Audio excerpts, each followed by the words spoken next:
ಈಗ ಸಿಂಹರಾಶಿ ಯಾವ ರೀತಿ ಇದೆ ಫಲಾನುಫಲ? ಸಿಂಹರಾಶಿ ಈ ವರ್ಷ ಮುಖ್ಯವಾಗಿ ಗಮನಿಸಬೇಕಾದಂಥದ್ದು ಅಷ್ಟಮ ಶನಿ ಪ್ರಾರಂಭವಾಗಿದೆ.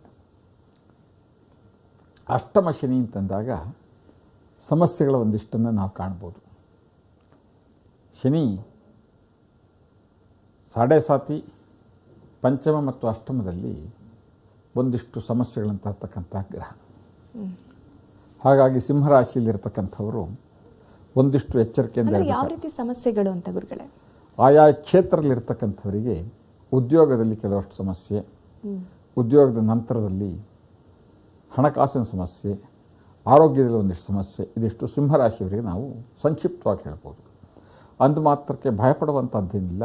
ಸಿಂಹರಾಶಿಯ ರೈತರು, ಸಿಂಹರಾಶಿಯಲ್ಲಿ ಕೆಲಸ ಮಾಡ್ತಕ್ಕಂತಹ ಚಾಲಕ ವರ್ಗ, ಡ್ರೈವರ್ಸು, ಕಾರ್ ಡ್ರೈವರ್ಸು, ಸಾರ್ವಜನಿಕ ವಾಹನದ ಡ್ರೈವರ್ಸು, ಲೋಕೋ ಪೈಲಟ್ಟು, ಏರೋಪ್ಲೇನ್ ಪೈಲಟ್ಟು, ಮತ್ತು ಅದರಲ್ಲಿ ಕೆಲಸ ಮಾಡ್ತಕ್ಕಂಥ ಸಮೂಹ, ಮತ್ತು ಈ ದ್ವಿದಳ ಧಾನ್ಯವನ್ನು ಬೆಳೀತಕ್ಕಂಥ, ಎಣ್ಣೆ ಬೀಜಗಳನ್ನು ಬೆಳೀತಕ್ಕಂಥ, ಅಂದರೆ ಮುಖ್ಯ ಕಡಲೆ ಆಲೂಗೆಡ್ಡೆ, ಭೂಮಿ ಒಳಗೆ ಬೆಳೀತಕ್ಕಂಥ ಬೆಳೆ ಬೆಳೀತಕ್ಕಂಥ ರೈತರು, ಭೂಮಿ ಒಳಭಾಗದಲ್ಲಿ ಬೆಳೀತಕ್ಕಂಥದ್ದು ಅಂಡರ್ಗ್ರೌಂಡ್, ಆ ರೈತರಿಗೆ ಬಹಳ ಯಶಸ್ಸು ಸಿಗ್ತಕ್ಕಂಥದ್ದು ಎಷ್ಟು ಇದ್ದಾಗ್ಯೂ ಕೂಡ ಬ್ಯಾಂಕಿಂಗ್ ಕ್ಷೇತ್ರದಲ್ಲಿ ಕೆಲಸ ಮಾಡ್ತಕ್ಕಂಥ ಸಿಂಹರಾಶಿಯವರು ಕೆಲವಷ್ಟು ಆಪಾದನೆಗಳಿಗೆ ಸಿಕ್ಕೊಳ್ತಕ್ಕಂಥ ಸಾಧ್ಯತೆಗಳಿರುತ್ತೆ.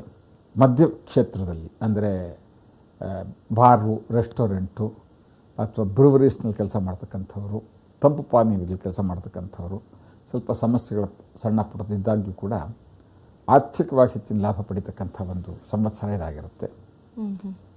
ಇದಲ್ಲದೇ ಹಸಿರು ತರಕಾರಿಯನ್ನು ಬೆಳೀತಕ್ಕಂಥ ರೈತರು, ಜೊತೆಗೆ ಕುಕ್ಕಟೋದ್ಯಮ ಅಂತಂದರೆ ಪೌಲ್ಟ್ರಿ ಫಾರ್ಮ್ ನಡೆಸ್ತಾ ಇರ್ತಕ್ಕಂಥವ್ರು, ಇಂಥ ಸಿಂಹರಾಶಿಯವರು ಒಂದಿಷ್ಟು ತೃಪ್ತಿ, ನೆಮ್ಮದಿಯನ್ನು ಕಾಣಬಹುದಂಥ ವರ್ಷ ಇದಾಗಿರುತ್ತೆ. ಕೆಲವೊಂದು ಆರೋಗ್ಯ ಸಮಸ್ಯೆಗಳು ಕಾಡುತ್ತೆ ಅಂತ ಹೇಳಿದ್ರಿ ದೊಡ್ಡ ಮಟ್ಟದಲ್ಲಿ ಸ್ವಲ್ಪ ಆರೋಗ್ಯದಲ್ಲಿ ಸಮಸ್ಯೆ, ಅದರಲ್ಲಿ ಹೃದ್ರೋಗ ಅಥವಾ ಉದರಬೇನೆ, ಹೊಟ್ಟೆ ಒಳಭಾಗದಲ್ಲಿ ಕೆಲವಷ್ಟು ಸಮಸ್ಯೆಗಳು, ಇದಿಷ್ಟು ಕೂಡ ಈ ವರ್ಷ ಅವ್ರು ಕಾಣ್ಬೋದಮ್ಮ.